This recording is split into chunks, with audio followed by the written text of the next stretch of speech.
Whoosh! British astronomer Richard Carrington was observing the surface of the sun through his telescope when he suddenly noticed something strange. There were two patches of very bright and white light. It's 1859. People are outside working on their farms, harvesting the fruits of their labor.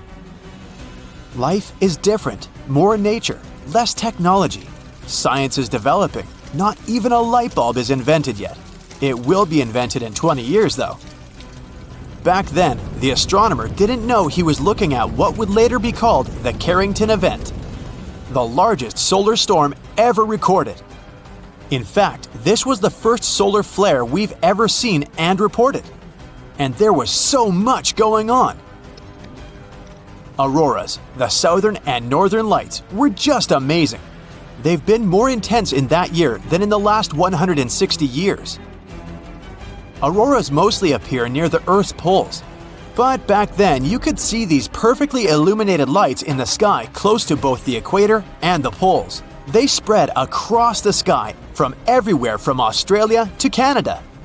If you happen to visit the tropics like Panama, Jamaica, or Cuba, you could also see auroras.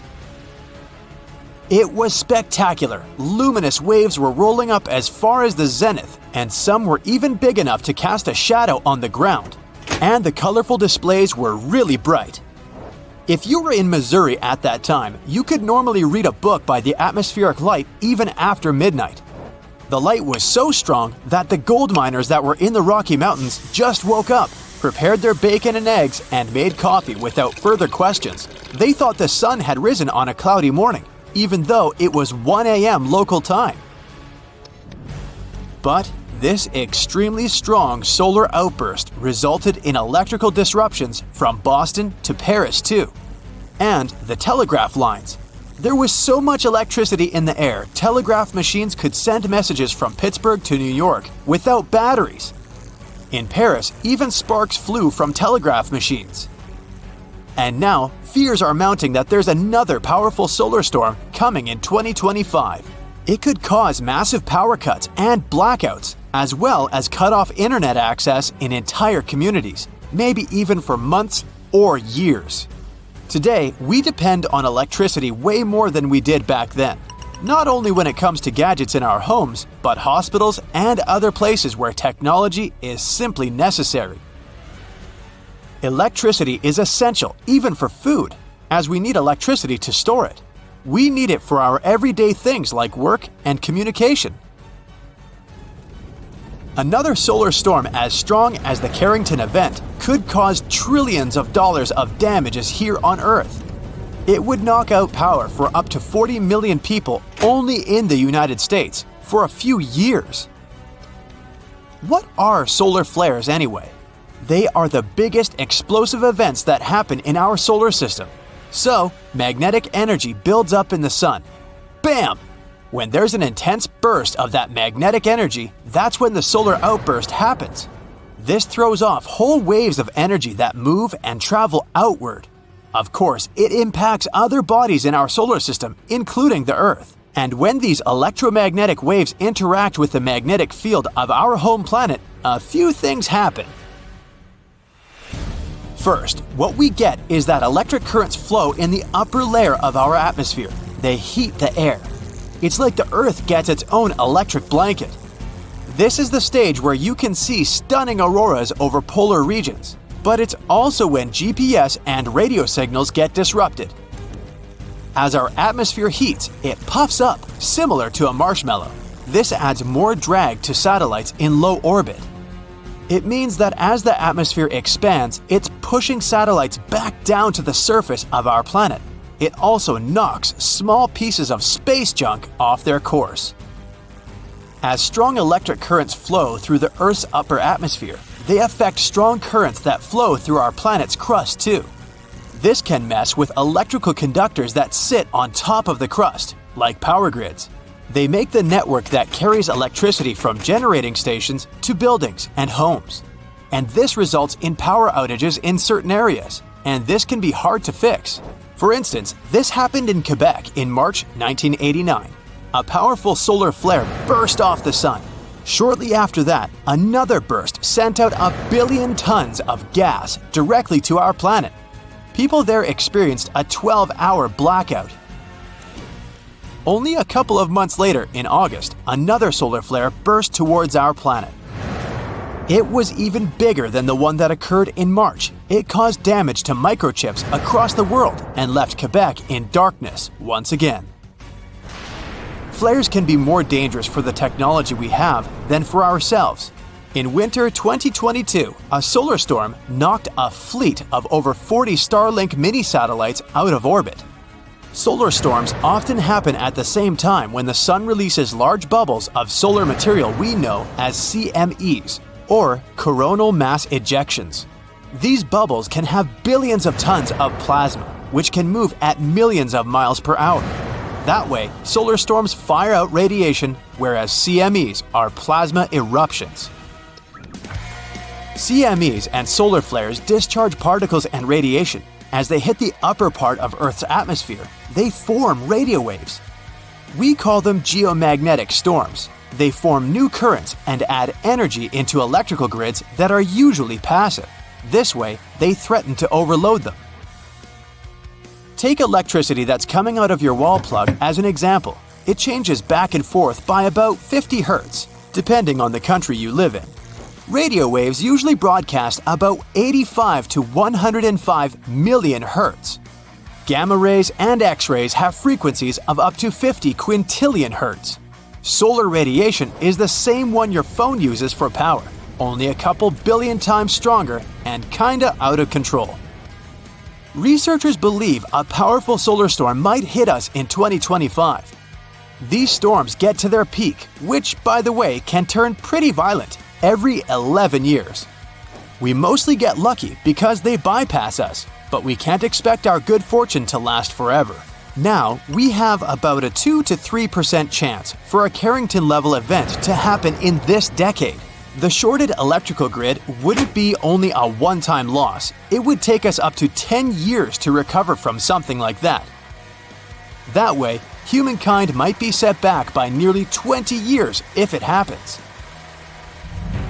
All those particles wildly bursting around could cause damage to our satellites. We could lose communications that way. No TV, internet, or GPS. We'd be dealing with very, very strong radiation.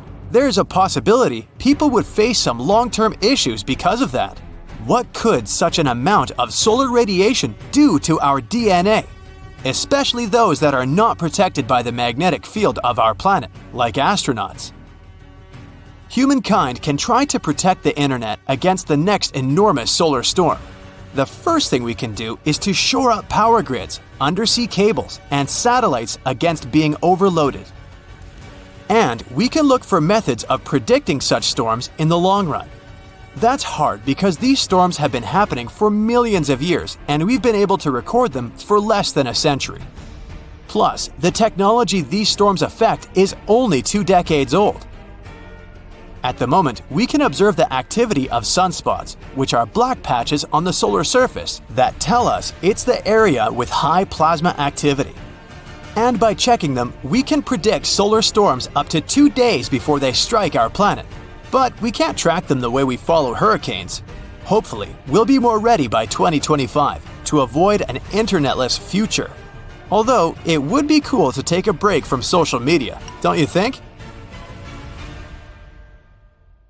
So, what's going on with all the news about the sun? Some say that the sun is getting angry.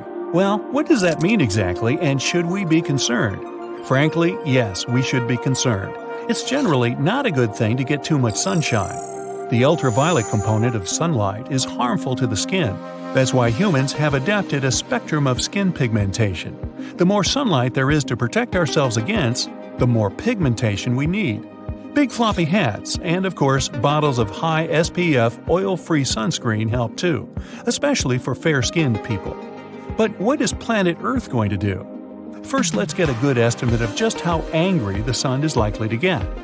The sun usually goes through an active-calm-active cycle every 22 years, with highs and lows occurring every 11 years. Why that happens, no one knows, it just does. There's probably a reason, but scientists haven't figured it out yet. They do know that, with each cycle, the sun reverses its magnetic poles. That in itself is pretty astounding, especially when you consider that Earth hasn't reversed its magnetic poles in the last 600,000 years. Lately, the sun has been extremely calm, the calmest it's been in over 100 years in fact. That's unusual too. The active-calm-active cycle has turned into an active-calm-calm cycle. But that's changing, and it's why we are notifying Brightsiders about what to expect in the coming few years. The terms calm or active or angry refer to the amount of high-energy radiation that the sun gives off. Thankfully, the amount of visible light the sun gives off doesn't change very much. That would be a serious problem. If the sun were to get just 6% dimmer or brighter, the Earth would either freeze or fry. Observing sunspots is the easiest way to measure how active the sun is. The more sunspots that are visible, the more active the sun is. A graph, known as the butterfly diagram, tracks the 11-year period of sunspot activity. The butterfly diagram shows how sunspots disappear regularly from the surface of the sun and reappear regularly in other locations. NASA predicted that the present cycle of solar activity would be calm, like the previous one. But it's starting to look like that is not the case. Presently, we are in solar cycle number 25. That's the 25th 11-year solar cycle since 1755, when record-keeping began. This cycle of solar activity is expected to peak in 2025. The sun has already exceeded the number of sunspots NASA had predicted. So, it doesn't look like this solar cycle is going to be a calm one. It looks like we are going to have some very active sun-blasting radiation on Earth for the next several years. In early February 2022, 40 out of 49 SpaceX communication satellites in orbit above the atmosphere were destroyed by an explosion on the sun. High-speed electromagnetic plasma gas from the sun, known as solar wind, caused the Earth's atmosphere to compress, and Elon Musk's satellites lost their orbital integrity and crashed back into Earth.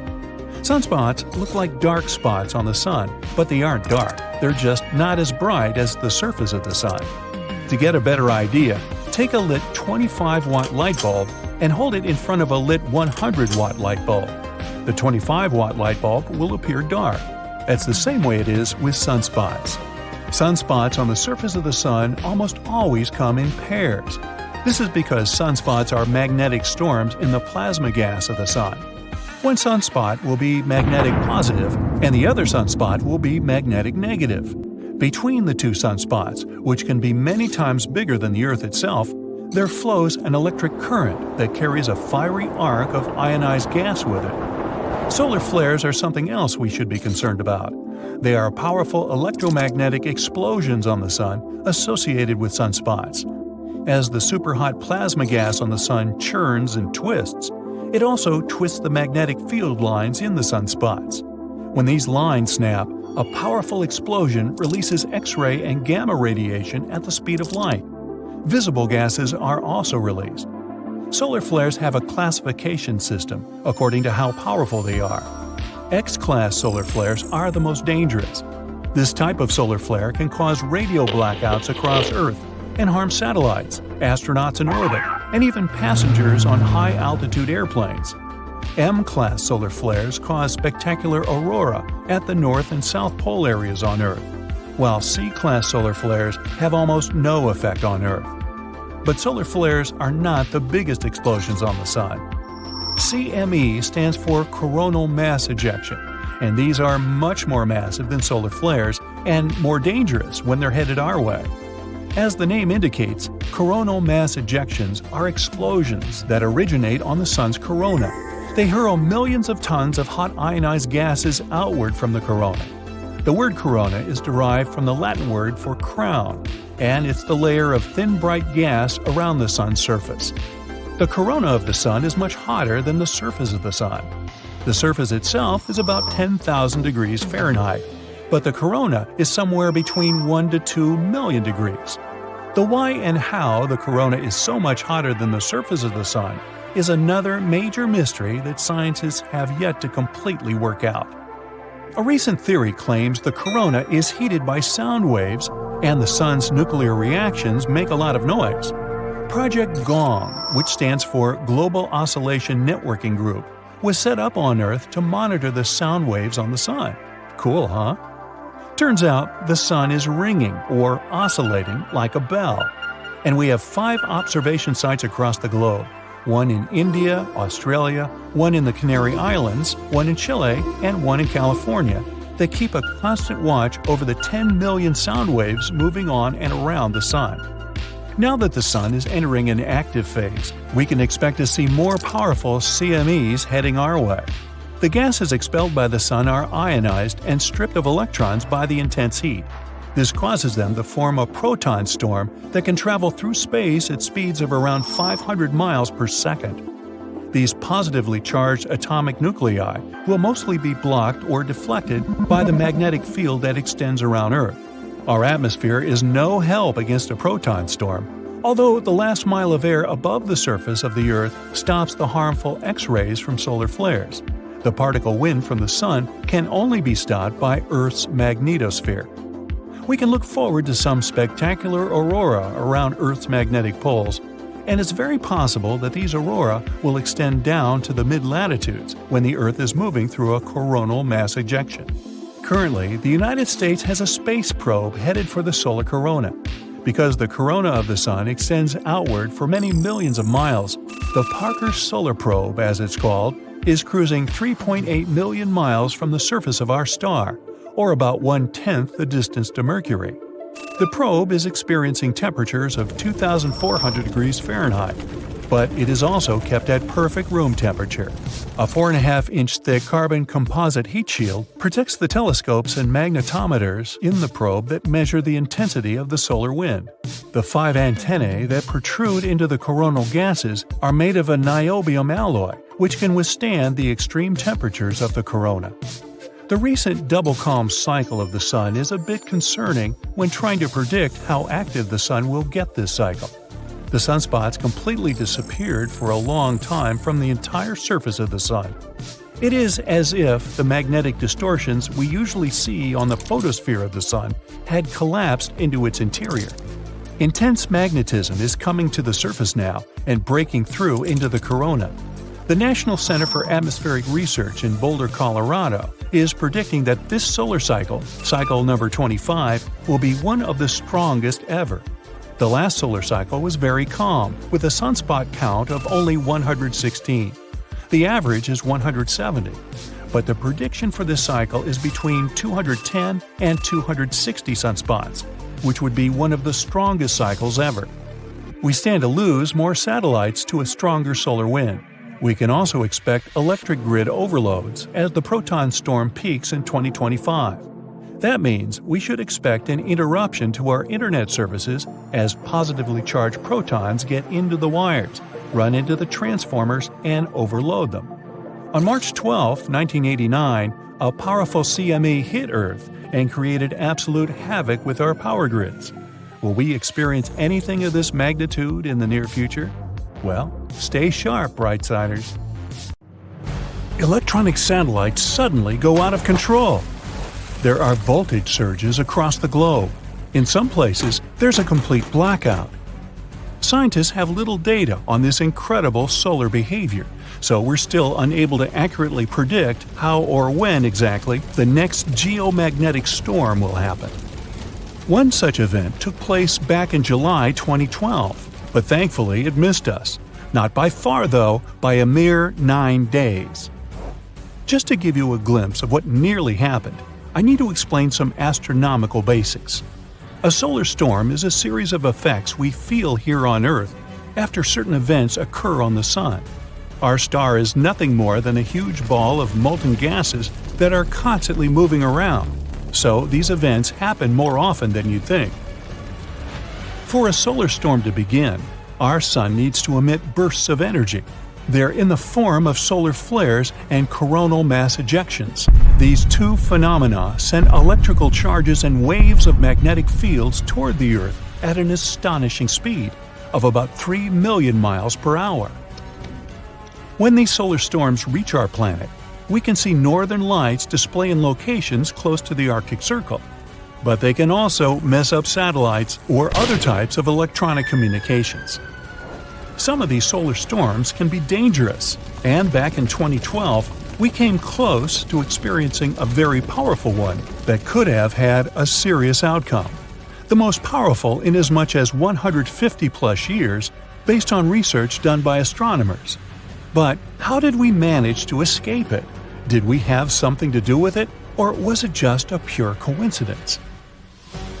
What we do know is that one of those coronal mass ejections did hit the Earth's orbit in late July 2012. Our planet had already left that specific location as it was on its scheduled trajectory around the Sun. So you might be asking yourself at this point, what if it didn't miss us? Turns out these intense solar storms are dangerous to all sorts of technological objects.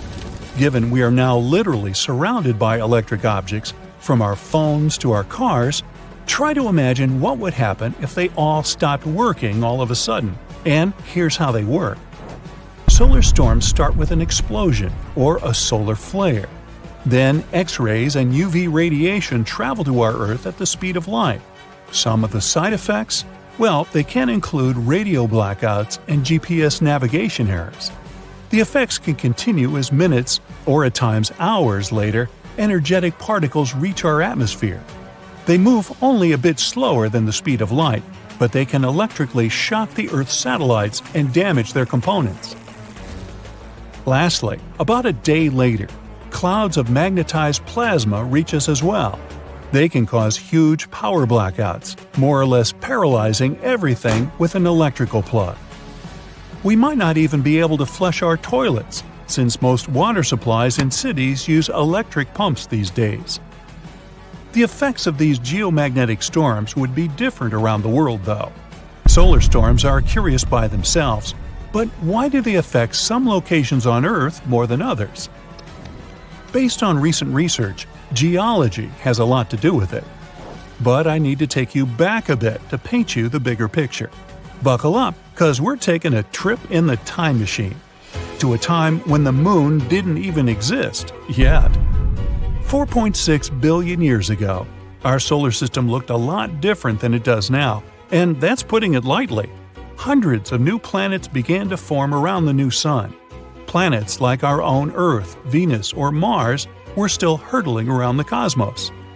Back in the 1970s, an astronomer named Donald R. Davis developed a theory that said the moon was born when another planet hit a newly formed Earth about 4.5 billion years ago.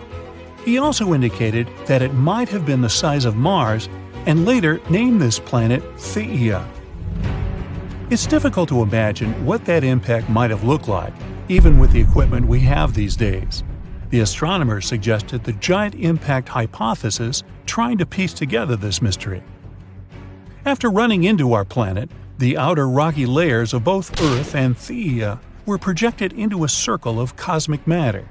Out of this debris, what we now know as the Moon was born. The Earth's core has apparently consumed Theia's iron core, that is, if it had any. Our planet also got into the position it occupies today. This way, it became more susceptible to geomagnetic storms. Back then, there was little to no information as to what might have happened to Theia, apart from giving us our only natural satellite. It took several years for a series of scientists to come up with an exciting new idea that revolutionized what we knew about our planet. What was left out of Theia is hiding under two continent-sized layers of rock deep within our planet.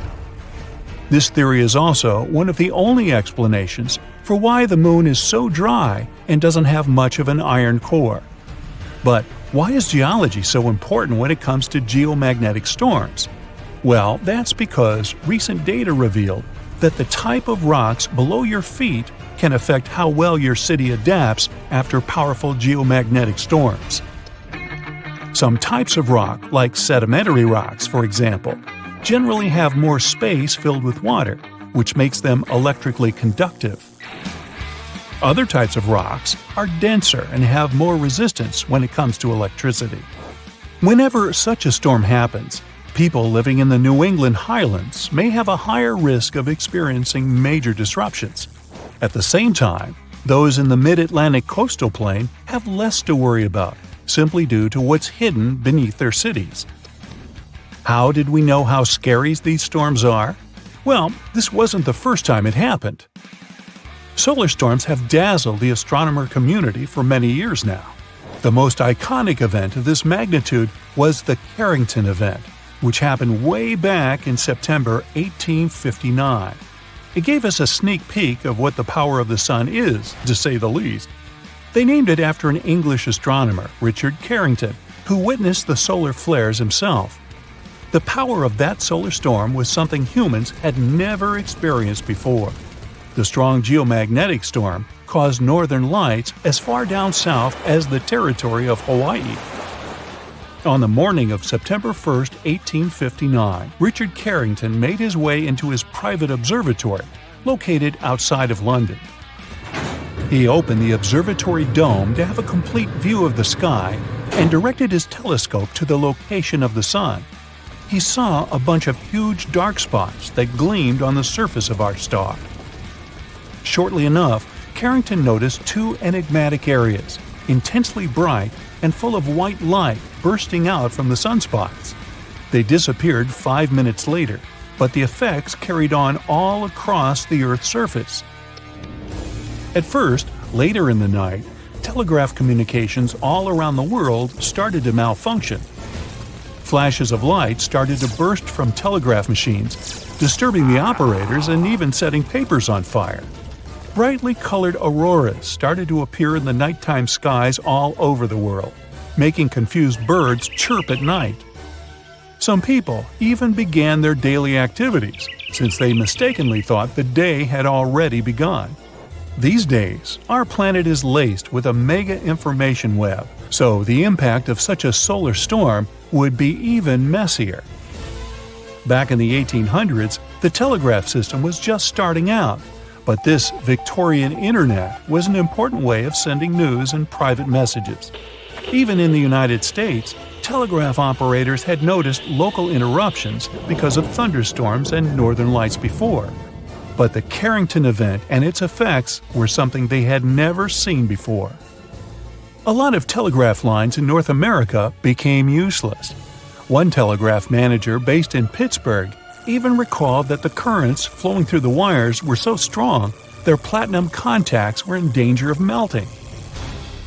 Another example was that of a telegraph operator located in Washington, D.C., named Frederick W. Royce, who was hurt as his forehead touched a ground wire. Samples taken from the Earth's icy locations tell us that the Carrington effect was twice as big as any other solar storm experienced in the last 500 years. It's very difficult to imagine what the impact of a storm of that magnitude might be today. But based on a 2008 report drafted by the National Academy of Sciences, it might cost us between $1 trillion and $2 trillion in damages. There are things we can do individually to help reduce the amount of damage, though, like buying a generator or installing a backup energy supply. This can be either a solar panel or a wind turbine. More so, we can equip our houses with surge protectors that connect to our electrical panels and can save us from lightning and other power surges. The simplest solution of them all? Just unplug all the devices you're not using at any particular moment. If they aren't connected to a power source, they can't be affected by any surges. In September 1859, scientists observed the first confirmed powerful solar flare. The sun threw a large amount of radiation, energy, and plasma material into space. This was a massive and devastating disaster, but it happened 93 million miles away, so it probably wasn't such a big problem, right? Well, actually it was. A few hours after the flare was spotted, telegraph lines stopped working all over Europe and North America. Some of them sparked and caused fires. People realized that the sun was not only the source of light and warmth, but also danger. Scientists called that day the Carrington effect. The good news is that this happened in the middle of the 19th century and didn't cause serious problems for the planet. The bad news is that scientists are warning that in 2025, Earth will experience even more powerful solar storms caused by a coronal mass ejection. This is a giant cloud of plasma or charged gas. At one time, the sun can throw billions of tons of this material into space. Then, all this flies at high speed through space. Some of the material can reach our planet in 15 hours, the rest in a few days. During the journey, it captures and accelerates any charged particles encountered along the way, which increases its intensity and power. And then, this unstoppable array of energy crashes into our planet. It heats the upper layers of the atmosphere, increases its thickness, and disturbs the work of satellites. They slow down and lose altitude. Communication with satellites becomes unstable, GPS is buggy, data is poorly transmitted. Also, solar-charged gas penetrates into our power grids, transformer booths, and stations. It leads to massive failures that ruin the work of the entire technological chain.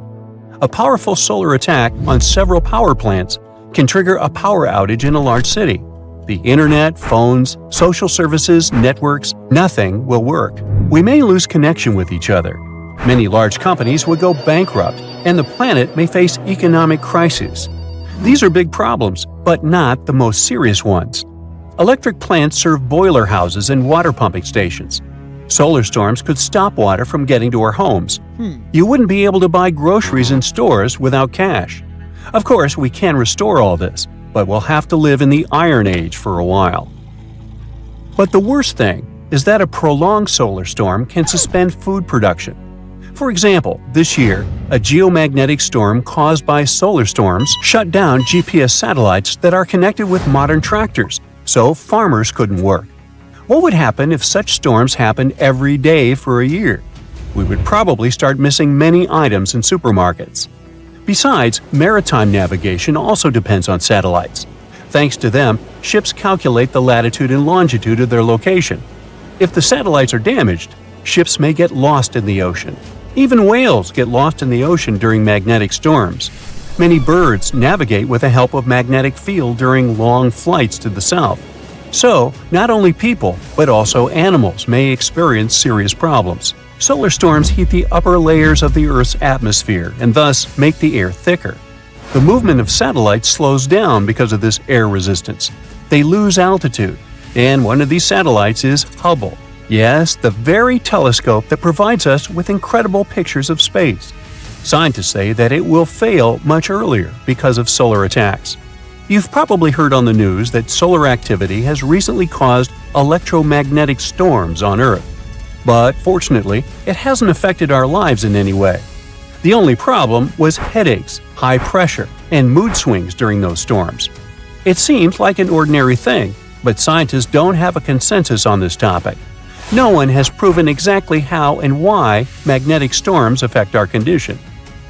Yes, during storms, the planet's atmosphere becomes less dense, and perhaps this affects our blood pressure, like it happens when the weather changes. So people with cardiovascular system problems should be careful. But the effect on our nervous system, fortunately, is quite insignificant. It's possible that when people hear about a coming magnetic storm and feel unwell, they experience a placebo effect. But there's also good news. All these charged solar particles interact with atoms and molecules in Earth's atmosphere. This interaction leads to beautiful northern lights. It's good to spend some time away from your gadgets and look up at the sky sometimes. One of the biggest storms occurred on March 13, 1989. On March 10th, the Sun ejected a gigantic volume of coronal plasma. The amount of that material was the size of 36 Earths. The solar cloud was flying to us at 1,000,000 miles per hour, and a couple of days later, it crashed into our planet's magnetic field. The collision caused a geomagnetic superstorm. People watched some of the brightest and most beautiful auroras in history. The light show covered most of the planet, but after a beautiful performance, problems followed. The solar storm was so powerful that it went through the atmosphere and reached Earth's surface. First, it disrupted the operation of satellites and then damaged electrical networks. For example, it destroyed a transformer at a nuclear power plant in New Jersey. Energy companies in Canada went down because of systems overloading.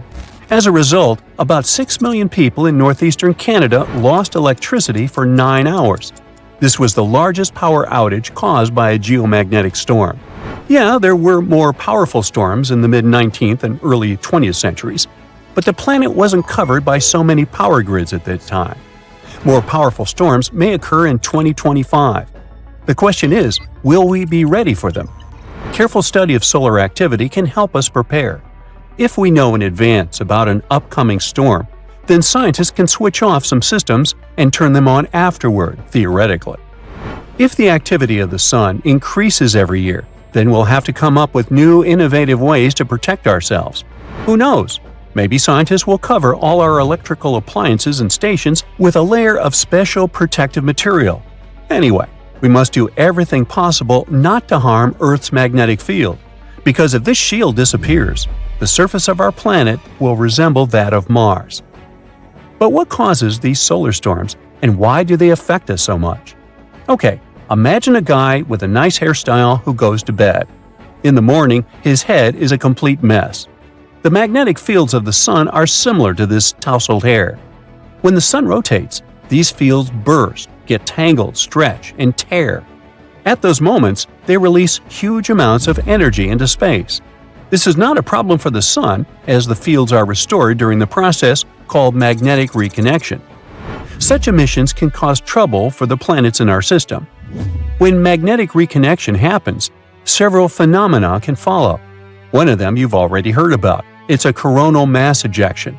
But there's another terrible thing that the sun does, and it's called solar flare. Imagine a bright burst of solar radiation containing electromagnetic waves, X-rays, radiation, and visible and ultraviolet light. During flares, the sun releases an enormous amount of this destructive energy, and it spreads through space at the speed of light. It takes 8 minutes for this explosive wave to reach our planet. Fortunately, we don't get much damage from these flares because Earth's magnetic field and atmosphere protect us. Strong flares can disrupt radio waves in the upper atmosphere and affect the operation of satellites, but it's nothing critical. Another solar phenomenon is called a radiation storm. These are accelerated electrons and protons that move at a speed slightly less than the speed of light. Thanks to Earth's magnetic field, radiation storms don't harm our planet too much, but they pose a danger to astronauts and satellites. These particles can penetrate human tissues and lead to serious health problems in the way radiation does, but only if you're in space or flying a plane in the upper atmosphere. It was September 2nd, 1859. People all over Europe and North America woke up at night, confused and still tired. They were sure it was already morning. It was so bright outside. But when they looked out of their windows, they discovered it wasn't sunlight. The skies were lit by countless intense auroras, red, green, and purple. They were so brilliant, one could read a book as easily as in the afternoon. Auroras appeared even in the regions where they had never been witnessed before, like Cuba, the Bahamas, Jamaica, and Hawaii. Cool visual effects weren't the only thing that both mesmerized and horrified people. The most high-tech stuff at that time, telegraph wires, shorted out throughout Europe and the US. Sparks were flying from equipment, and many human operators got electric shocks. Papers and telegraph offices burst into flames. All the machines were immediately disconnected from their batteries, and still, they mysteriously kept sending broken messages. Fires, ignited by short circuits, spread over large areas. Colorful lights kept dancing overhead. All this caused panic and total confusion. Earth's inhabitants had never seen or experienced anything like that before. At that time, very few people knew that the sun was to blame for the chaos. One of them was English astronomer Richard Carrington. At about 11 a.m. on September 1st, the man was standing by a telescope in his private observatory. He was watching sunspots on the surface of the sun. Suddenly, 2 patches of intense white light broke out. They looked as bright as direct sunlight. At that moment, the astronomer didn't know what a terrible commotion these flares would cause. Later, it became clear that the sun had produced an epic geomagnetic storm and unleashed it at our planet's protective layer. Wave after wave of charged particles slammed into Earth's atmosphere. The planet's magnetic field wasn't powerful enough to stop them. It gave way, and the storm hit Earth, causing havoc. The phenomenon got the name of the Carrington event. So far, it's been the worst solar storm ever recorded. Good thing it happened when people didn't have advanced technologies and weren't that vulnerable to the sun's geomagnetic fury. The 1859 solar storm was 3 times more powerful than the one that happened on March 13, 1989. 3 days before it began, astronomers watched a massive eruption on the sun's surface. Within a couple of minutes, a billion-ton cloud of gas was hurled away from the star. It rushed straight toward our planet at a speed of millions of miles per hour. On Monday the 12th, the huge mass of solar plasma reached Earth's magnetic field. This storm was so fierce, it lit spectacular auroras and created underground electric currents beneath North America. These currents must have found some weaknesses in the power grid of Quebec, Canada. In less than 3 minutes, the entire city lost power. Millions of people found themselves in pitch-black streets, dark buildings, and stuck elevators. They woke up in freezing cold homes, unable to cook breakfast. The following 12-hour blackout closed businesses, airports, and schools. The Montreal Metro was also shut. In the US, hundreds of power grids started to have problems minutes after the storm hit Earth's surface. Luckily, none of these issues led to a blackout. The storm was severe enough to disrupt satellite communication systems and radio signals. Some space satellites tumbled out of control for a few hours. Lots of them had mysterious problems that went away as soon as the storm began to subside. No newspaper mentioned it, but in 2012, Earth had a close shave after narrowly missing an extreme solar storm, the most intense in the past 150 years. On July 23rd, astronomers at Space Weather Prediction Center in Colorado spotted 2 clouds of energetic particles. They erupted from the sun's surface and barreled into space. Just 19 hours later, these clouds zoomed past the spot our planet had just left. If the solar eruption had happened several days earlier, Earth would have ended up in the line of fire. So, what if a solar storm as powerful as the iconic Carrington event happened nowadays? How much more harm would it cause? Would our life get back on track after such a disaster? Before you learn the answers to these questions, let's figure out what a solar storm is. The sun is a gigantic, constantly changing ball of molten gases. Every once in a while, it spews out bursts of energy, solar flares. They often go hand in hand with something called coronal mass ejections. Those are giant bubbles of ionized gas that can speed up to more than 600 miles per second. The most powerful volcanic eruptions pale in comparison with solar flares that release 10 million times more energy. Within a few minutes, one solar flare can give out billions of tons of charged particles. Solar flares are also insanely hot, with the temperatures reaching several million degrees Fahrenheit. Astronomers believe that such bursts of solar radiation happen when the sun's magnetic field gets twisted in some regions. At one moment, all the pent-up energy is released. The star sends out light and particles, mostly electrons and protons. Most solar flares last for minutes, but some continue for hours. Scientists classify solar flares depending on how brightly they shine in X-rays. You aren't likely to notice the tiniest flares if you don't have special equipment. Medium solar flares lead to fleeting radio blackouts at the poles, but nothing too serious. It's X-class flares people should worry about. They cause the strongest and longest-lasting solar storms.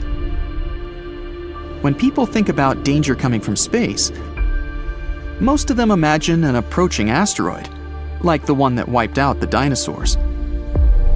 But apparently, we should be much more worried about our good old sun.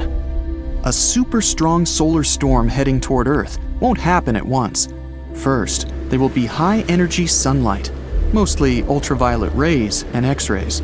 They will ionize our planet's upper atmosphere and mess up radio communication. After that, a radiation storm will hit Earth. And finally, Several days later, a colossal cloud of charged solar particles will reach our atmosphere. The particles will interact with the planet's magnetic field and wreak havoc all over the world. If an intense solar storm happened these days, it would start by disrupting GPS and knocking out satellites. If any astronauts were spacewalking at that moment, they would have a mere minutes after the first flash of light to find shelter. Their spacecraft would likely be properly shielded and safe enough. The main challenge would be to get inside in time. After that, the storm will proceed to interfere with satellite communications. That's why tons of your daily activities, from calling your friends to paying with your credit card, would be at risk. But one of the worst consequences would be connected with power grids. Power surges caused by the particles coming from the sun would damage giant transformers. Those take ages to replace, especially if hundreds or even thousands get wrecked. In some places, a failure of one power grid would make others collapse as well, creating a domino-like reaction. Picture living without electricity for a day, a month, a year. No light, no computers, no phones. Water supply systems out of order, no food in supermarkets. Plus, without electricity, it would be next to impossible to reboot the already failed power grids. A powerful solar storm would cost people $1 trillion to $2 trillion, and that's just during the first year after it happens. It would take the world another 4 to 10 years to recover. The damage to all kinds of satellites alone would reach $70 billion. Under majestic auroras, people would have to get used to a new, dramatically different lifestyle. No doubt, we'd have some kind of warning.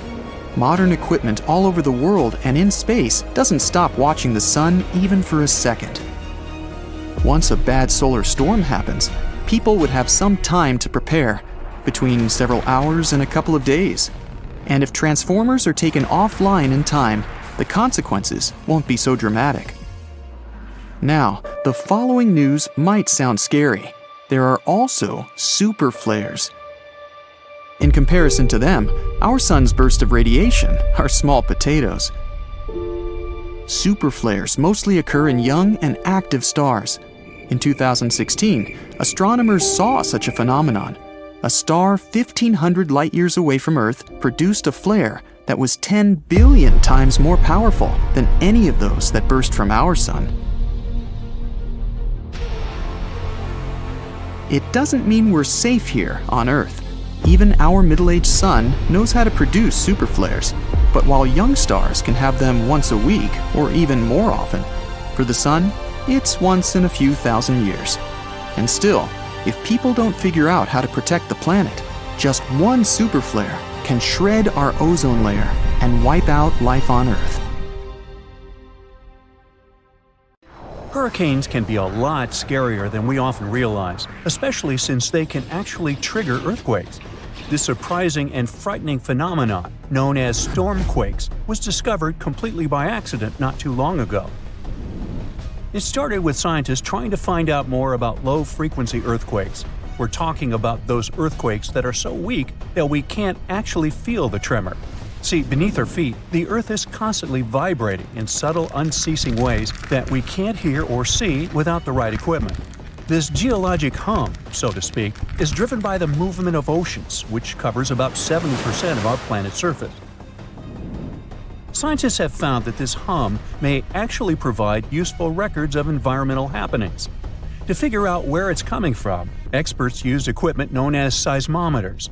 You can think of these devices as little ears pressed to the ground. They can pick up all sorts of vibrations, like fans jumping up and down at their idol's concert, airplanes flying by, or even super distant earthquakes shaking the ground.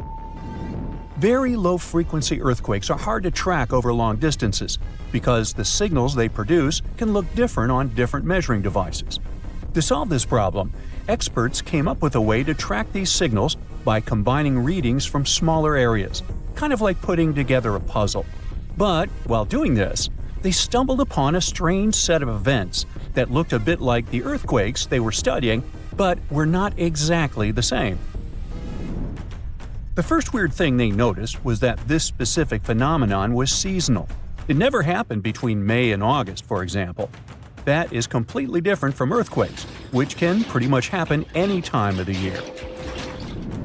The second strange thing is that earthquakes usually occur more in the western part of the United States, where the ground moves along cracks in the surface. But these new strange vibrations spread not just along the west coast of North America, but also over to the east side. So what could be triggering this new phenomenon? What they surprisingly discovered is that many of these tremors coincided with the same time that massive storms hit North America. So we are essentially talking about a chain reaction. What happens is that during a specific season, hurricanes or heavy storms can transfer energy into the oceans, creating very strong waves. These waves then interact with the solid Earth, producing intense seismic activity. These bursts of energy that are born from massive storms can radiate thousands of miles across continents, leading to what we now call stormquakes. It is believed that this phenomenon can trigger earthquakes at a magnitude of up to 3.5 on the Richter scale. This means it can be felt by many people, but normally doesn't cause any damage. But that doesn't mean we can all be relaxed now, as ocean waters can indeed increase the intensity of hurricanes. Just like what happened with the frightening Hurricane Milton, which recently left a path of destruction across Florida. The blue-purplish zone you're looking at is Hurricane Milton, seen from a satellite perspective. On October 9th, this hurricane sustained winds of 155 miles per hour and lashed the region with heavy rainfall, damaging winds, and life-threatening storm surges. Estimates show that the losses could be up to $34 billion, which could make it one of the costliest storms in United States history. What happened with Hurricane Milton was pretty tricky. It all started with some record hot water in the Gulf of Mexico. That warm water acted like a power-up, giving this hurricane the energy it needed to grow. And then, there was also this process called eye wall replacement that helped it get bigger too. We'll get to that in a moment. So as Hurricane Milton approached the coast, something unusual happened. It crossed paths with a fast-moving air current called the jet stream, which flows high up in the atmosphere. Now normally, the winds in the northern and northwest parts of a hurricane are not as strong as those in other areas. But because of this interaction with the jet stream, the winds in these parts of the storm became much stronger than expected. At nearly every turn, Hurricane Milton surprised everyone and intensified faster than we have seen in ages. It threatened to slam both Florida's west and east coasts with a dangerous surge of water, putting the bustling area of Tampa Bay, which is home to over 3 million people, at serious risk. So how did Milton become such a major problem? Well, the problem started in the eastern Pacific Ocean. Usually, hurricanes follow a fairly predictable path, spinning off of Africa's coast, sailing across the Atlantic, and gaining strength in the warm Caribbean waters. But Milton had a twist in its origin story. It began as the remnants of a tropical depression that crossed over the Yucatan Peninsula and met a stalled front in the Gulf. Once Milton got going, it didn't hold back. But when it hit those record-high ocean temperatures, it was like giving it an energy drink. The warm water and humid air were the perfect ingredients for a hurricane on the rise. Quickly, Milton's wind speeds increased by 92 miles per hour. So it went from a tropical storm to a Category 5 hurricane in less than 2 days, which is basically insane and off the charts. And if that wasn't enough, Hurricane Milton also went through this thing called eye wall replacement. Now, hurricanes spin around a mostly clear eye in the center. But overnight, Milton started forming new bands of rain on its outer edges, creating a second ring around its eye.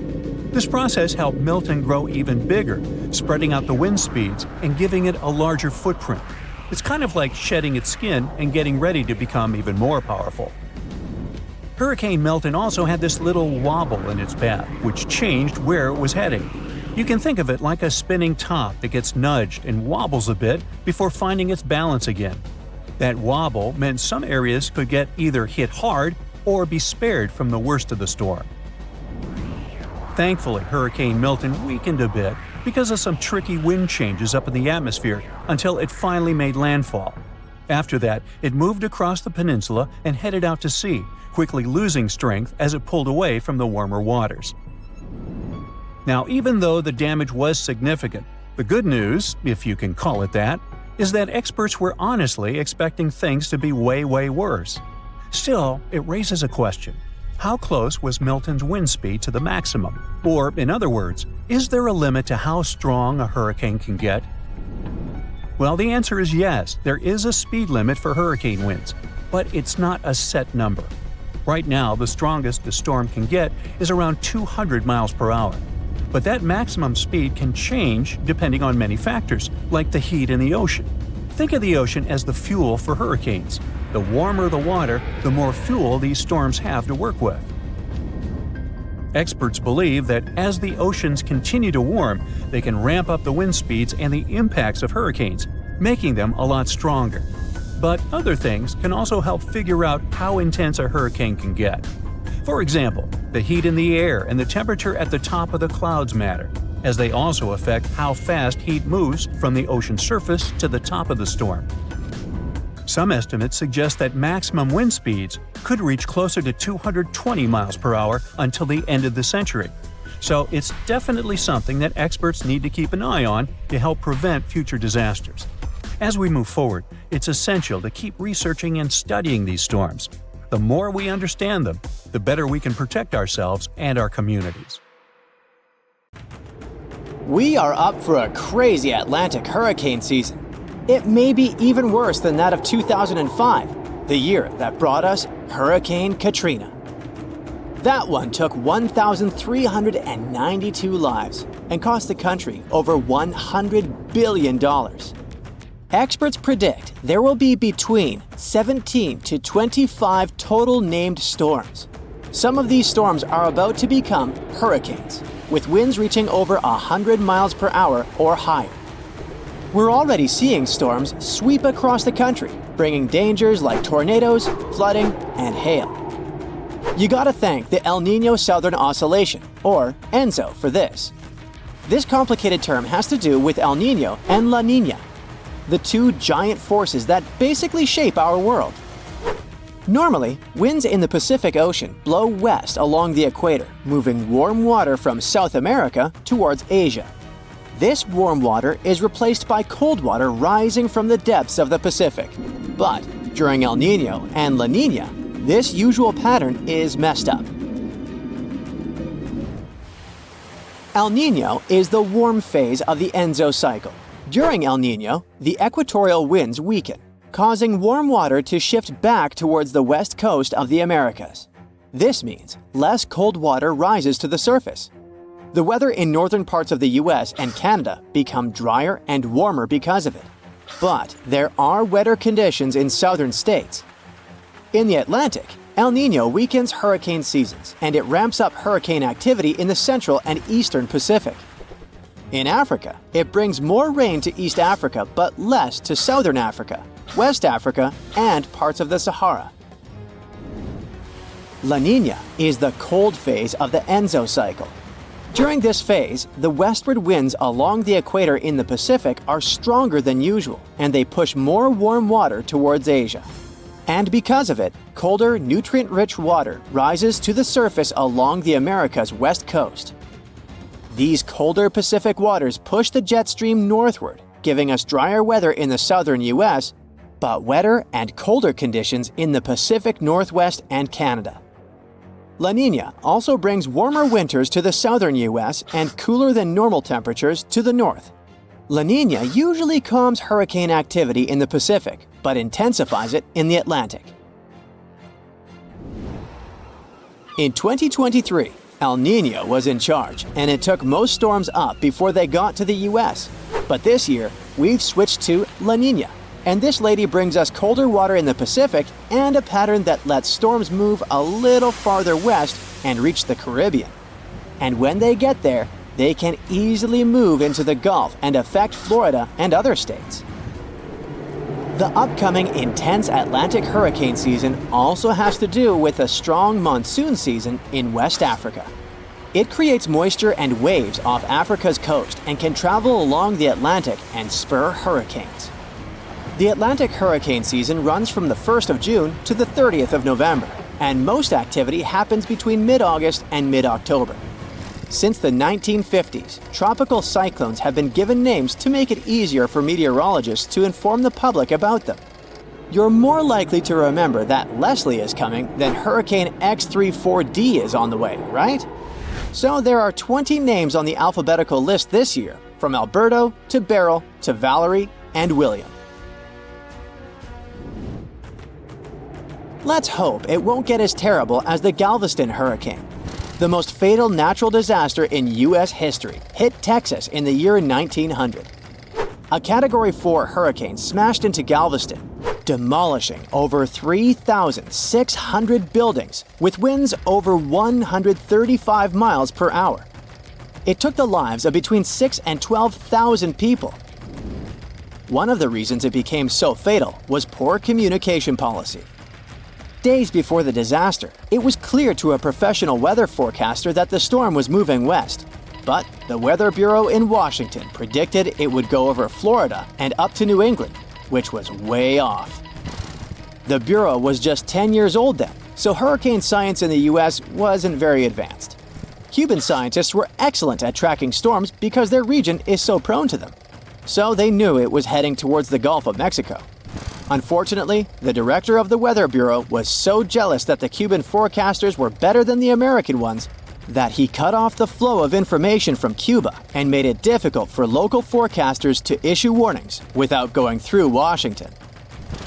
In the days before the storm hit, the chief observer in Galveston began to suspect that Washington's forecast was wrong and tried to warn the city, but it was too late. The hurricane left Galveston in ruins. After this hurricane, the Weather Bureau started improving communication, both internationally and within the U.S. The officials in charge are doing everything possible to improve forecasts, support the people, and help the affected areas recover more easily after the hurricanes hit.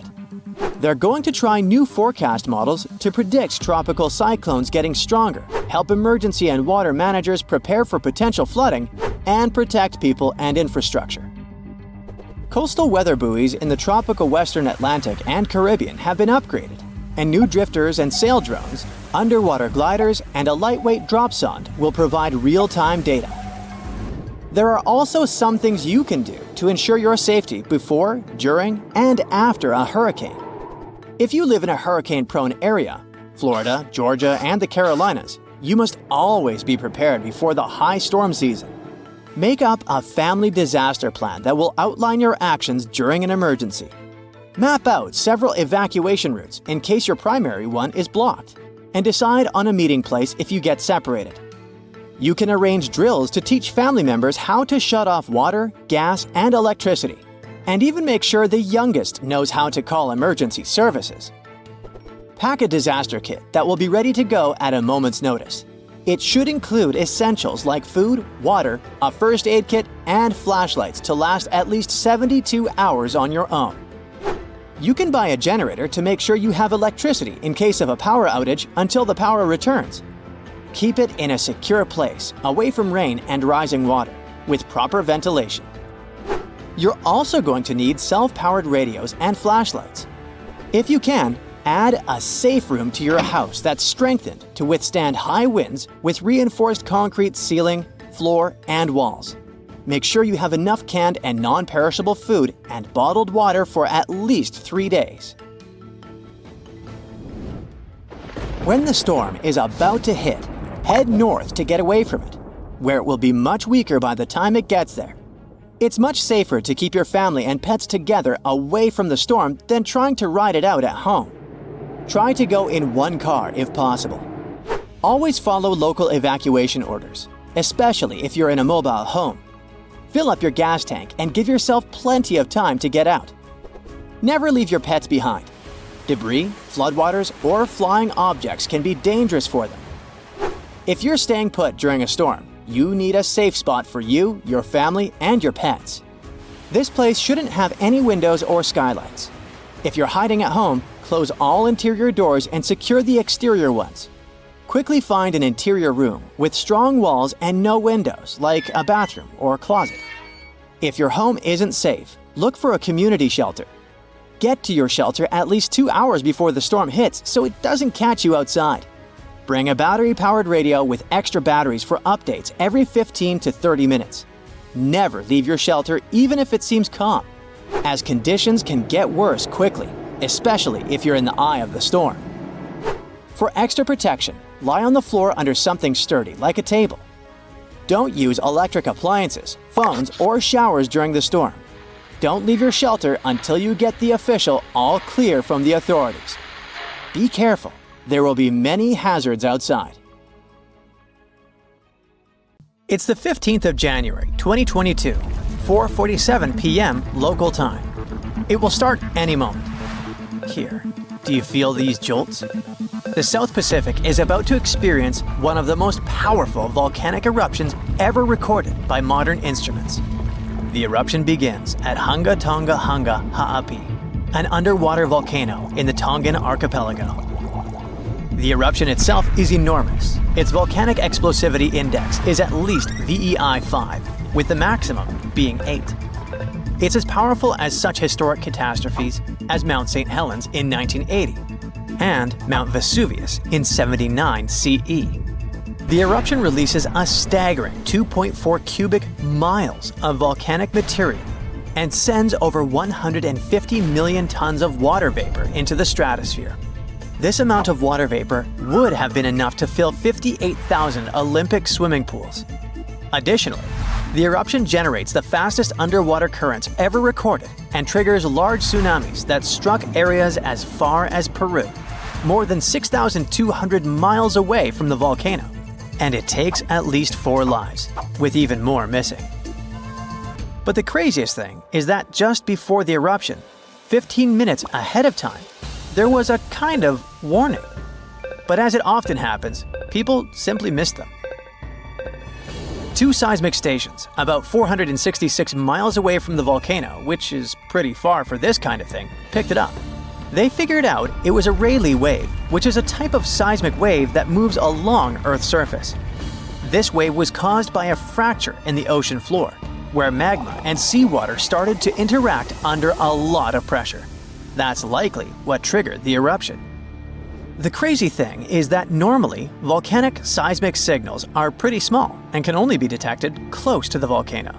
But this Rayleigh wave traveled way farther than usual and was much stronger. It means there had to be a massive amount of movement going on beneath the surface before the eruption.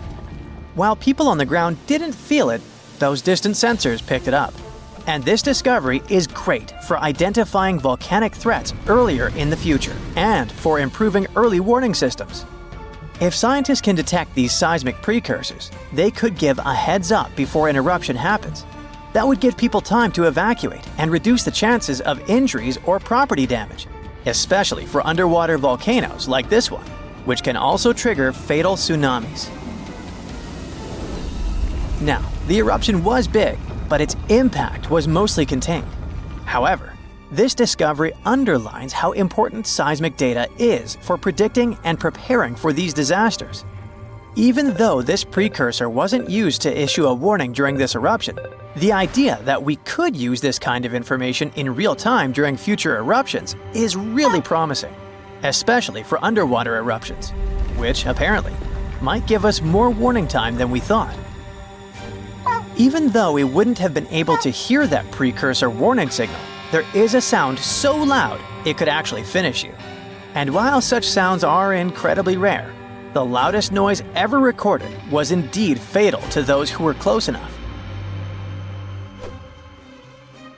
On 27 August 1883, the eruption of the Krakatoa volcano in Indonesia created the loudest noise ever measured.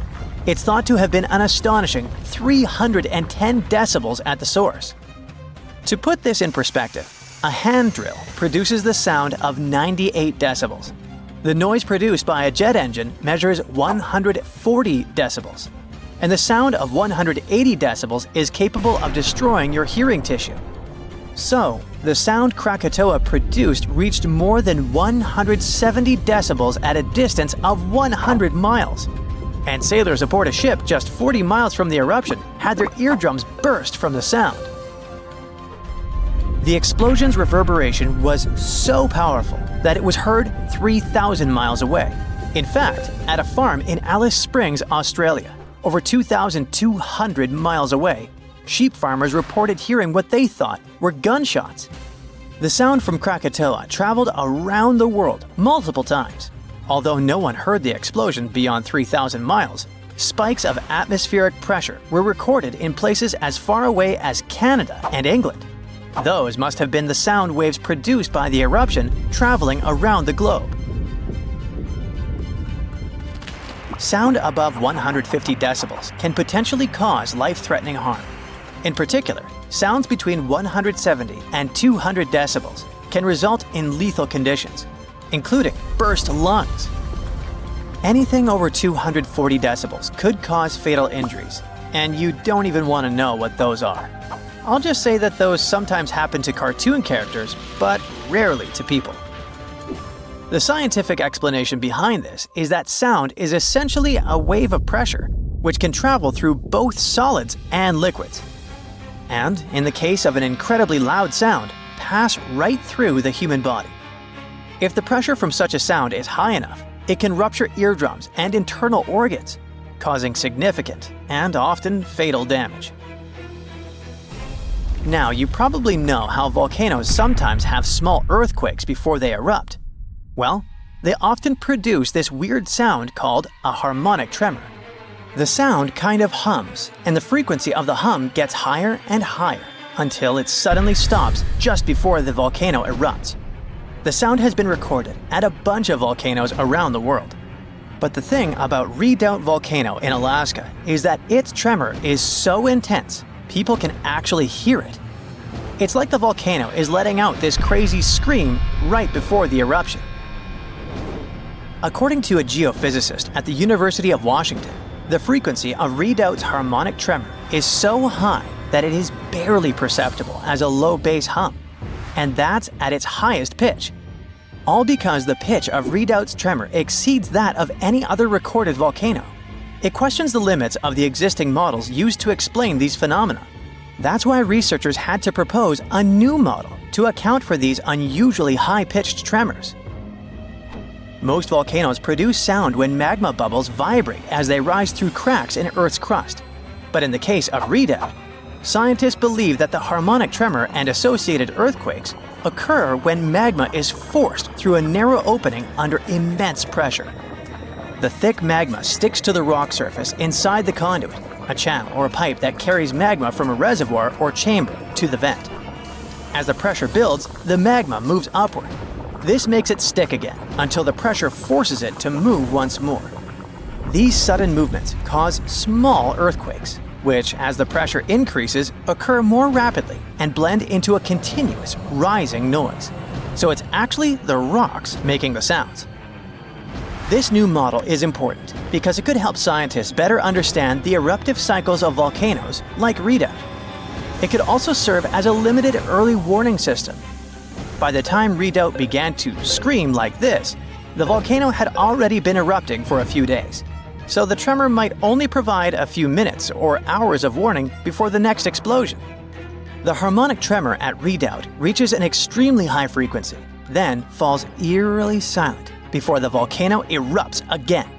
This pause occurs when the earthquake activity slows down and the two sides of the fault slip smoothly against one another. Maybe that's when even earthquakes can't keep up anymore. The new model may also apply to other volcanoes, such as the Soufriere Hills volcano on the Caribbean island of Montserrat. The research team is now planning to investigate why the pressure at Redoubt is concentrated in one specific spot. To move ahead in their research, the scientists have created 2 recordings of Redoubt's seismic activity. The first, a 10-second recording, compresses about 10 minutes of seismic sounds and harmonic tremors, sped up 60 times. The second, a 1-minute recording, condenses roughly an hour of activity, including more than 1,600 small earthquakes that had occurred before Redoubt's first explosion with harmonic tremor.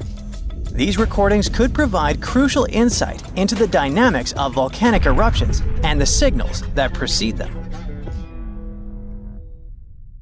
Frankenstein, unreasonably cold weather, and tons of lava. What do these things have in common? They all trace their origins back to Mount Tambora. This volcano in Indonesia had such a massive impact that the aftermath could be felt in Switzerland even a year later. And these spots are thousands of miles apart. Soon, we might be facing something similar again. Stick around because I'm about to reveal the exact spot where the next eruption is expected to happen in 2025. Back in 1815, Mount Tambora erupted with unprecedented force, sending a colossal cloud of fine particles into the atmosphere. This cloud reflected sunlight, leading to global cooling and even the year without a summer in 1816. Temperatures plummeted, crops failed, and families worldwide faced food shortages, compounded by various health issues. Fun fact: Frankenstein appeared because of abnormally cold weather in the summer of 1816. The author got stuck indoors in Switzerland and wrote this story to pass the time. But that is the only positive aftermath. In England and Ireland, people struggled to find food. The crops were too bad that year, and this year without summer cost them lives, all because of the eruption in Indonesia. While many other volcanoes have erupted since then, none have had consequences as dramatic as Tambora. However, climate professor Marcus Stoffel from the University of Geneva believes potential serious eruptions aren't just a matter of luck, it's only a matter of time. So it's up to us. We can sit back and wait for the inevitable, or we can start preparing today. This future eruption will happen in a world that's vastly different from the one in 1815. Not only is our planet more densely populated now, but we've also experienced irreversible changes that affect our daily lives. Now, if you think volcanoes are always the bad guys, think again. They've actually played a crucial role in shaping our planet. They help with land formation, atmospheric development, and climate modulation. Just look at Yellowstone, for example. When thick lava oozed to the surface, it spread across the landscape and transformed the area forever. When volcanoes blow their tops, they release a mix of lava, ash, and gases, including carbon dioxide. But don't worry, compared to the emissions from fossil fuels, the amount from volcanoes is pretty tiny. What scientists are really keeping an eye on is sulfur dioxide, because it can have a big impact on our climate. When a major volcanic eruption happens, it can send sulfur dioxide soaring into the stratosphere, which is about 7 miles up in the atmosphere. Once there, it transforms into tiny aerosol particles that scatter sunlight, helping to cool the planet. This cooling effect isn't immediate though. Those particles can hang around for a couple of years and even circulate all around the globe. Nowadays, we've got special equipment to monitor sulfur dioxide emissions from space. Take Mount Pinatubo in the Philippines. During its eruption in 1991, it released around 15 million tons of sulfur dioxide.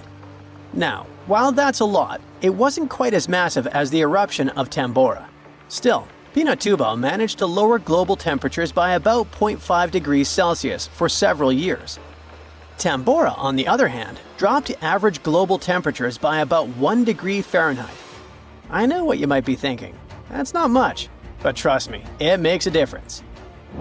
If the planet warms up by just 1 degree Fahrenheit, it could really mess with sea levels. Experts think we might see a rise of up to 8 inches by the end of this century. This could wipe out a lot of farmland and coastal habitats, which would be a huge blow to many communities. So maybe a volcano eruption that can cool off the planet is like a natural mechanism helping us out? Not exactly. While it does cool the planet off, don't get tricked into thinking it's the kind of coolness our planet needs. Such temperature shifts can severely mess up with the crops, like they did in 1816. There's also evidence that major eruptions can disrupt rainfall patterns, leading to drier conditions in monsoon regions across Africa and Asia. You see, the summer monsoon relies on the temperature difference between land and ocean, which can be altered by volcanic activity. Interestingly, a warmer climate may enhance the cooling effects of volcanic eruptions.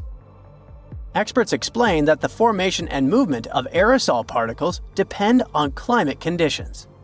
As global temperatures rise, Faster air circulation can lead to smaller aerosol particles, which are more effective at scattering sunlight and thereby intensifying the cooling effect. Oceans also contribute to this dynamic. A warming ocean surface creates a stratified layer, hindering the mixing of warm and cold water, which could mean that volcanic eruptions primarily cool the upper ocean layer and the atmosphere above it, according to Stoffel. Moreover, climate change may influence volcanic systems directly. The melting of ice can trigger more eruptions by reducing the pressure that allows magma to ascend more easily. Additionally, increased rainfall associated with climate change can seep into the ground and interact with magma, potentially sparking eruptions. While the prospect of a cooling period due to a volcanic eruption might seem beneficial amid climate change, scientists warn that the effects could be dire. The immediate consequences could be severe, particularly for the estimated 800 million individuals residing near active volcanoes. A major eruption could devastate entire cities. For example, Campi Flegrei, located near Naples, Italy, is showing signs of increased activity and threatens the lives of about 1 million people. Now, if you're from Oregon, beware, as experts say this state might experience volcano eruptions. Are you scared? Don't be. It's actually not as scary as it seems. Let me explain why. There are more than 80 volcanoes in Oregon, but we're not interested in a single one of them because it's an underwater volcano that is likely to erupt in 2025. Axial Seamount is the most active volcano in the Pacific Northwest, yet it remains largely unknown to the public due to its location approximately 300 miles offshore and nearly a mile beneath the ocean's surface. While its upcoming eruption is expected to pose no threat of a tsunami or significant land-based earthquakes because of its depth and distance from the Cascadia Fault, the data gathered from studying its eruptions can enhance our monitoring of potentially more hazardous volcanoes. Let's call it a friendly eruption, shall we? In reality, predicting eruptions is a complex endeavor. We often encounter alarming headlines, such as, "Yellowstone is about to erupt." Should we take these claims seriously? Not really. Yes, Yellowstone sits atop an active supervolcano that has experienced 3 major explosive eruptions in the past 2.1 million years. The last eruption occurred approximately 70,000 years ago, with the most significant explosion taking place around 631,000 years ago, forming the massive Yellowstone caldera. Naturally, many people are curious about whether Yellowstone will erupt again and when that might happen. Fortunately, scientists are employing new techniques to delve into these questions. A recent study suggests that Yellowstone is unlikely to experience another major eruption anytime soon. The reason is that the magma beneath the park is divided into a network of separate chambers. While there is a substantial amount of magma present, it's not sufficiently interconnected to support an eruption. Previous studies proposed that the existence of a massive layer of magma beneath Yellowstone, but these latest findings change that notion. To gain a clearer understanding of the subterranean dynamics, researchers utilized a technique called magnetotellurics, which employs Earth's natural electromagnetic fields rather than seismic waves. Since magma is a good conductor of electricity, this method is particularly effective for mapping molten rock and comprehending underground activity in volcanically active regions. By using magnetotellurics, scientists created a detailed map of the magma under Yellowstone, enabling them to make more informed predictions about future eruptions. But what will happen if an eruption similar to Mount Tambora occurs? By and large, there will be huge climate chaos. Yeah, the best scientists are looking for the solution should it really happen, but they don't have it yet. So technically, we're not ready for the second Mount Tambora. But for now, we're pretty much safe. No major eruptions are predicted. Whew! Our planet's biggest and meanest supervolcanoes are waking up. When they erupt, you'll surely notice it, even if you live thousands of miles away from the epicenter. Scientists are worried we might not have enough time to prepare and deal with the consequences of a super eruption. There's some volcanic activity close to the Italian city of Naples. And no, it has nothing to do with the famous Mount Vesuvius, but with another volcano.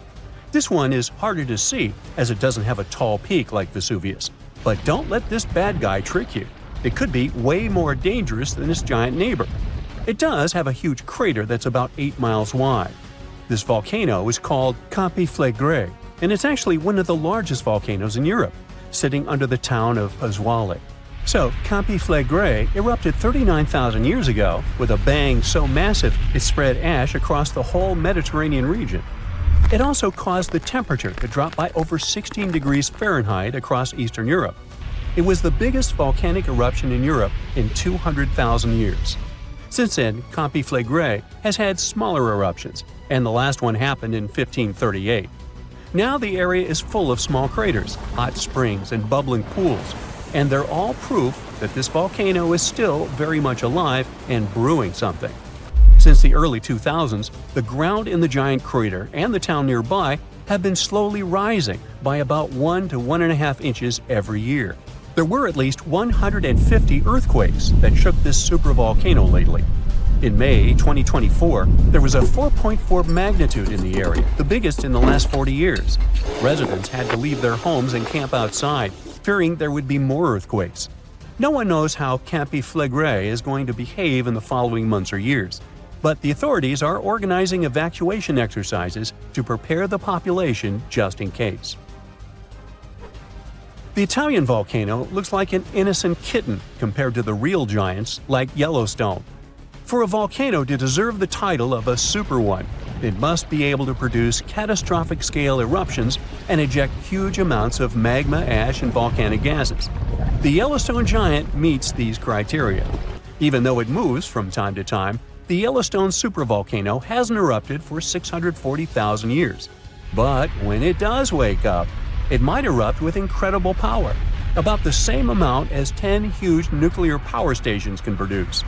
Under the ground, beneath Yellowstone, there's a super hot area full of molten rock called magma.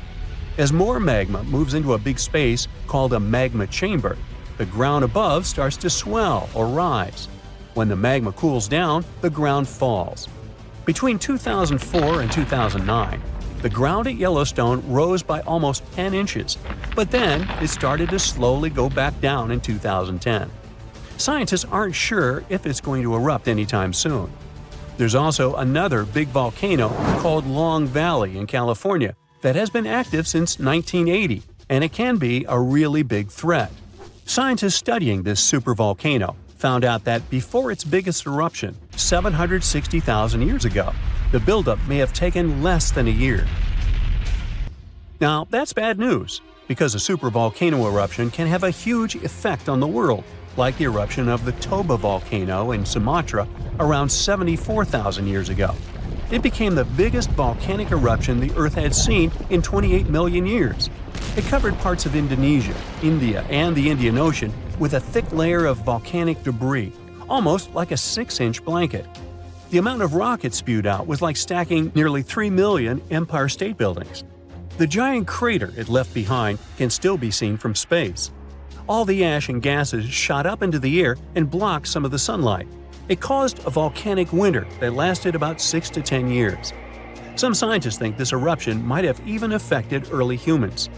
Around the time Toba erupted, the human population took a sharp dip, and there were far fewer people. Some say this is why all modern humans come from a small group of survivors.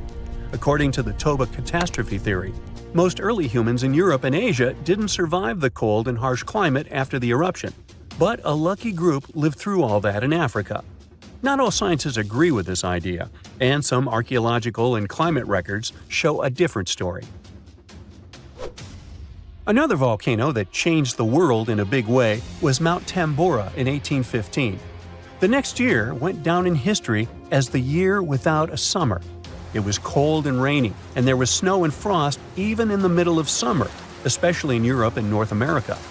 This happened because the volcano sent out a lot of sulfur dioxide into the sky, which spread all over the world and made the planet colder. When Tambora erupted, it caused huge tsunamis that smashed homes and took the lives of around 10,000 people. Afterward, about 80,000 more people passed away because of the consequences the eruption had caused in the world. The cold weather ruined crops, so food became really expensive. And because horses were the main way people traveled, the cost of oats that they ate went way up too. Some people even think this led to the invention of the bicycle in 1817 as a new way to get around. The eruption made the Earth colder for about 3 years. Now, even though the Tambora eruption was so powerful, Krakatoa, another volcano in Indonesia, stole the show when it erupted in 1883. It was just easier to spread information about it through telegrams and photos. Its final blast was the loudest recorded sound in history, and people could hear it on 10% of the entire Earth's surface. The eruption started a tsunami with waves about half as tall as the Statue of Liberty. Now, if we only had 12 months to prepare for a supervolcano eruption, it would be really hard to store enough food and get ready. But don't panic just yet. Supervolcano eruptions are very rare, and the last one happened 26,500 years ago in New Zealand.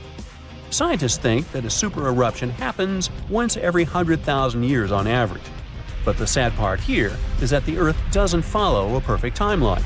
There could be clusters of super eruptions with shorter gaps between them and then longer quiet periods. Since there have already been 2 super eruptions in the last 100,000 years, there's always a chance one could happen again sooner than we expect. Plus, although there are places like Yellowstone and Long Valley where we expect volcanoes to erupt, there are less obvious possible hotspots. In Chile, there's a volcano called Laguna del Maule that has erupted in the past and left behind a huge crater. Over the last 20 years, the ground there has been swelling really fast, rising up to almost 1 foot a year. Some people are worried that this could be a sign of a big eruption coming. But scientists say there's not enough magma yet to cause a super eruption. In Bolivia, the Juturancu volcano is also acting up. It's part of a group of volcanoes that have caused super eruptions in the past. Since the 1960s, the ground around Juturancu has been lifting, but the last eruption was 250,000 years ago. Even though the magma might be rising, it's not enough to worry about just yet. The chances of a super eruption happening during our lifetime are 1 in 1,400, which is pretty low, so you don't need to worry too much. But just like someone wins the lottery every week with very small chances, a super eruption could happen sometime in the future, and when it does, we'll need to be prepared.